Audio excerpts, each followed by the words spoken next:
तो ये कहानी है एक ऐसे मोटल शिनोबी की जिसे अभी तक कोई एक खरोच तक नहीं दे पाया है।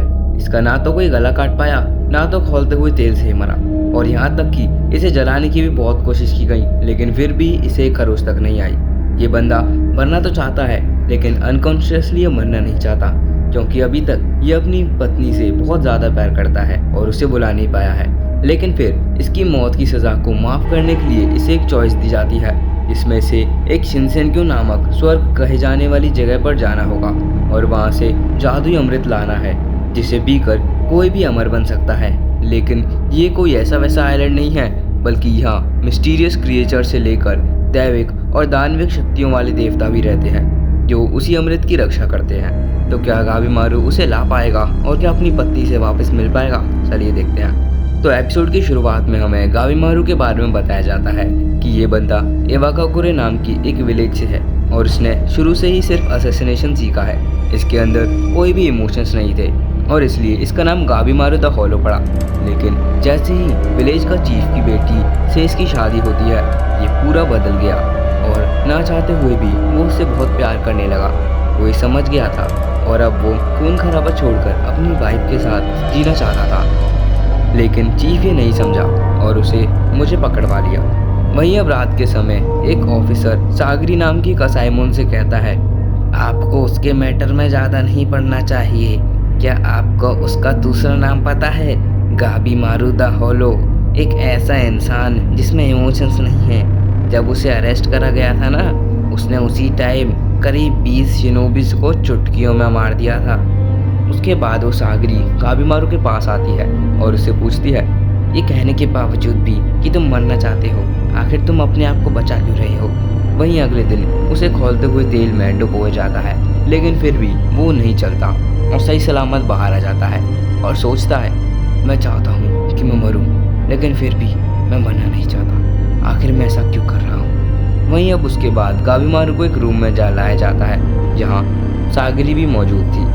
तभी गाबीमारू को एक ऐसा एहसास होता है कि सागरी ने उसका गला काट दिया है और वो डर के मारे वो जंजीरें तोड़ देता है और सागरी के वार को भी डॉज करता है, लेकिन फिर भी उसका गले पर एक छोटा सा कट लग जाता है। सागरी कहती है कि गाबीमारू अभी भी अपनी वाइफ से बहुत प्यार करता है और उसे भुला नहीं पाया है। तभी हमें एक फ्लैशबैक दिखाया जाता है जिसमें गाबीमारू की वाइफ उसे गले लगाकर कहती है, तुम बहुत अच्छे हो गाबीमारू, तुम हॉलो नहीं हो, तुम बहुत ही अच्छे इंसान हो।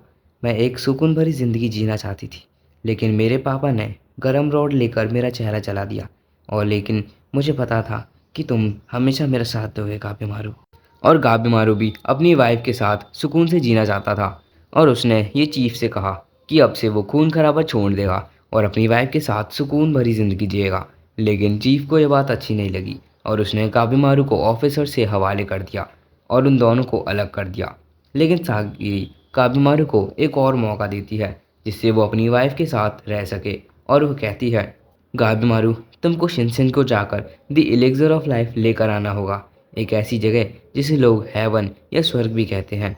लेकिन वहाँ जो भी भेजा गया था वो फूल बनकर वापस आया था, जिससे ऑफिसर्स को ये पक्का हो गया कि ऐसी जगह असल में मौजूद है, और इसलिए उन्होंने क्रिमिनल्स को वहाँ भेजने का ऑर्डर जारी किया है और जो भी उसे लाएगा उसे पूरी ज़िंदगी रक्षा दी जाएगी और उसे जेल से छोड़ दिया जाएगा।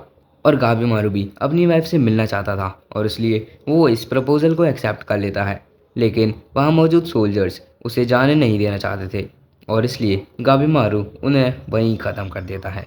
फिर हम अगले दिन एक जगह पर सारे क्रिमिनल्स को देखते हैं।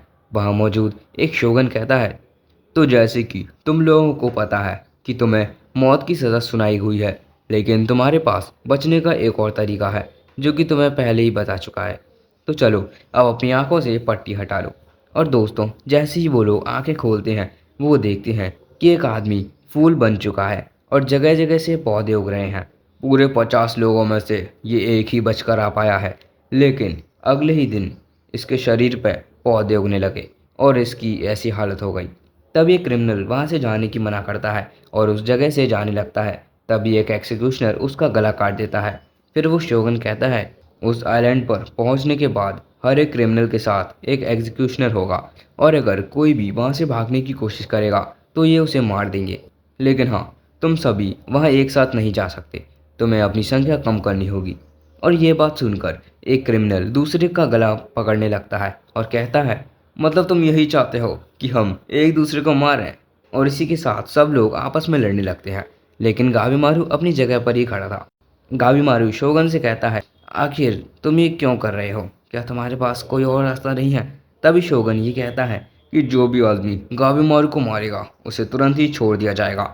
पर जैसे ही वो लोग गाविमारू पर हमला करते हैं, गाविमारू उनको मारना शुरू करता है और बहुत खून के बहने के बाद आखिर में बस 10 लोग बचते हैं, जो कि थे आज़ा, तामिया, क्यून, जानका, होरुबो, गाबिमारू, आकिगुमे, यूजू, मोरा और आखिरी था रोकोरोता। और इन 10 क्रिमिनल्स के साथ 10 असाइमोन्स भी उस आइलैंड के सफ़र पर निकल जाते हैं।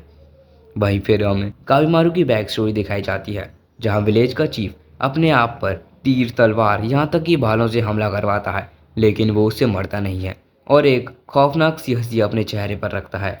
तब बताया जाता है कि ये चीफ इमोर्टल है और कहा जाता है कि इसने कोई ऐसी दवाई खाई थी जिससे ये इमोर्टल बन गया। उसके बाद हम देखते हैं कि वो लोग आइलैंड पहुंच चुके हैं, पर जैसे ही गाविमारू अपने हाथों को खोलता है, सागरी वापस से बांधने कहती है। वहीं उनके बीच बात चली रही थी कि तभी गाविमारू पर एक हमला होता है और ये करा था कियोन ने। अब मैं तुम्हें मार दूंगा, गाविमारू द होलो। वहीं हम ये भी देखते हैं कि रोकुरोता ने अपने ही असाइमोन को मार डाला है। तो गाइज यहीं तक थी आज की वीडियो। अगर आपको हेल्थ पर डेज की ये पार्ट अच्छा लगा होगा तो नीचे कमेंट जरूर से करना और मैं जल्द से जल्द पार्ट 2 लाने की कोशिश करूँगा। तब तक लिए बाय बाय।